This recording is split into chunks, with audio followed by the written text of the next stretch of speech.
வணக்கம். கிண்டி சுவாமிநாதன்.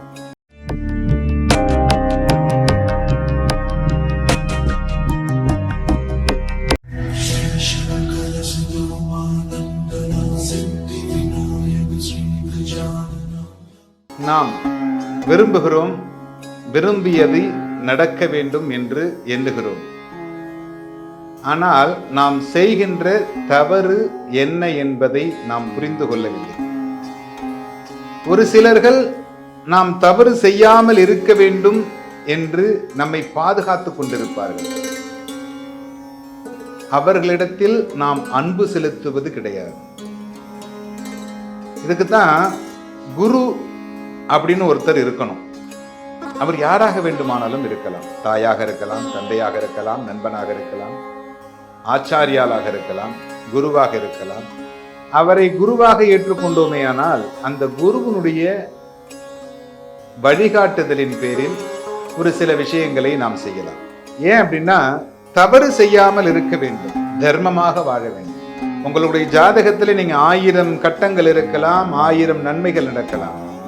ஆனால் தவறு செய்து விட்டால் இந்த கட்டங்கள் எதுவும் பேசாது. இதற்கு ஒரு உதாரணம், ராமனேஸ்வரனை ஜெயித்து விட்டார், வெற்றி கண்டு விட்டார். சீத்தையினிடத்திலே, அசோகவனத்தில் சீத்தையினிடத்திலே போய் சொல்லுவதற்காக அனுமன் செல்லுகிறார்.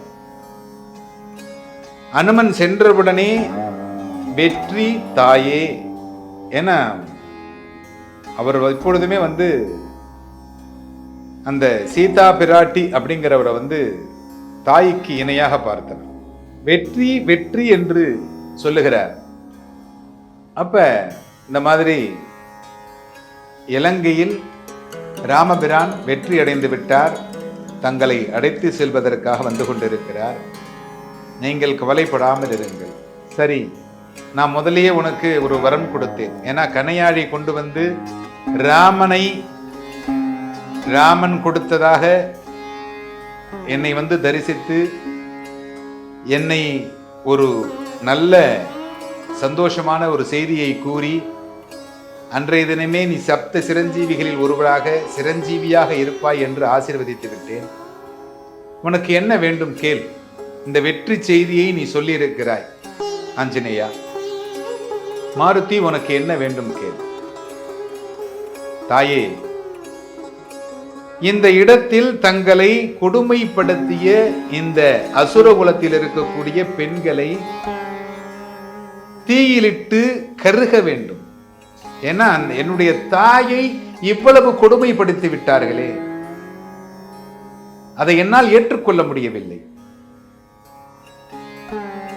தவறு செய்யாமல் யாருக்கும் தண்டனை கிடைக்காது அப்படிங்கிறது தான் உண்மை. தவறு செய்யாமல் கண்டிப்பாக தண்டனை கிடைக்காது. இது இறைவனுடைய ஆளுமையில் இருக்கக்கூடியவர். இதில் சீதைக்கு உடன்பாடு இல்லை. ஏன் உடன்பாடு இல்லை அப்படின்னா, சீதைக்கு தெரியும் நாம் தவறு செய்தால் கண்டிப்பாக தண்டனை கிடைக்கும் என்று. அப்பொழுது ஆஞ்சநேயரிடத்திலே கூறுகிறார், ஒரு மான், ஒரு அழகான மான், அந்த அழகான மானை நான் விரும்பி இருக்க கூடாது. அந்த மானை விரும்பியது என்னுடைய தவறு. அது பொய்மான் என்று தெரிந்து கொள்ள அளவிற்கு எனக்கு கூர்மையான புத்தி இல்லை. அதை தெரிந்து கொள்ளாமல் இருந்தது என்னுடைய தவறு. அதை பிடித்து வர என்னுடைய கணவரை அனுப்பியது மிகப்பெரிய தவறு. இந்த 2 தவறுகளை மட்டும் செய்யவில்லை நான். 3ஆவதாக என்னுடைய கணவருடைய குரல் கேட்கிறது என்று கூறி என்னுடைய லட்சுமணனை நான் தேடுவதற்கு அனுப்பியது மிகப்பெரிய தவறு. ஏன்னா என்னையும் என்னுடைய கணவரையும் தன்னுடைய 2 கரங்களில் தாங்கிக் கொள்ளுவது போல் காவலாக இருந்தவன் லட்சுமணன். அவனை அனுப்பியது அதைவிட பெரிய தவறு. அந்த லட்சுமணனுக்கு செல்ல மாட்டேன் என்று சொல்லுகின்ற லட்சுமணனை தகாத வார்த்தைகளை கூறி அவனுக்கு கோபத்தை வரவழைத்து அவனை என்னுடைய கணவரை தேடி செல்ல அனுப்பியது மிகப்பெரிய தவறு. அவனுடைய மனம் நொந்து போகின்ற அளவுக்கு, மனம் கஷ்டப்படுகின்ற அளவிற்கு நான் அந்த இடத்தில் நான் பேசியிருக்கிறேன்.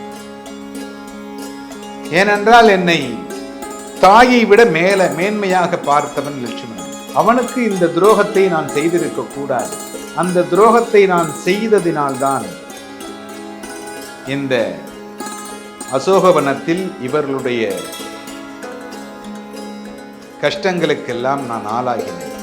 மீண்டும் ஒரு தவறை நீ செய்துவிட்டால் இதற்கு அனுமதி அளித்த தண்டனை எனக்கு வந்து சேர்ந்தது.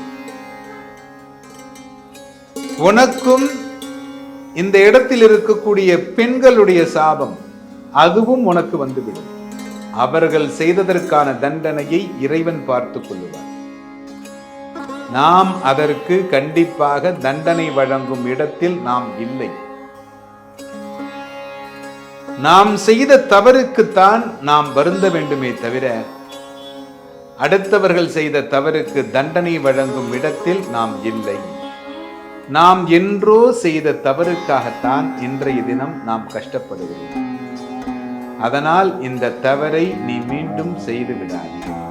அப்படி செய்து விட்டால், என்னை மீறி செய்தால் அப்படின்ற பொழுது, தாயே உங்களை மீறி எந்த தவறையும் நான் செய்து விட மாட்டேன். ஏன்னா இறைவன் எல்லாவற்றையும் பார்த்து கொண்டே இருக்கிறார். உனக்கு எல்லா வசதிகளும் செய்து கொடுத்திருக்கிறார். காம குரோத மதமாசரியம் என்று சொல்லக்கூடிய அனைத்து விதமான சுக துக்கங்களை உனக்கு கொடுக்கிறார். அதில் எதை அதிகமாக விரும்புகிறாய் அப்படிங்கிறது தான். அப்படி அதிகமாக விரும்புகின்ற பொருள் மீது நீ தவறான எண்ணங்களோடு செயல்படுகிற பொழுது அதற்கான தண்டனைகளை உனக்கு இறைவனே வழங்குவார். இடையில் யாரும் உனக்கு பாவ மன்னிப்பும் வழங்க முடியாது, தண்டனைகளும் வழங்க முடியாது. இதுதான் இறைவனுடைய நீதி. எல்லாம் வல்ல ராமபிரானுடைய அருளோடு எல்லோரும் சந்தோஷமாக இருக்க பிரார்த்தனை செய்கிறோம். நன்றி.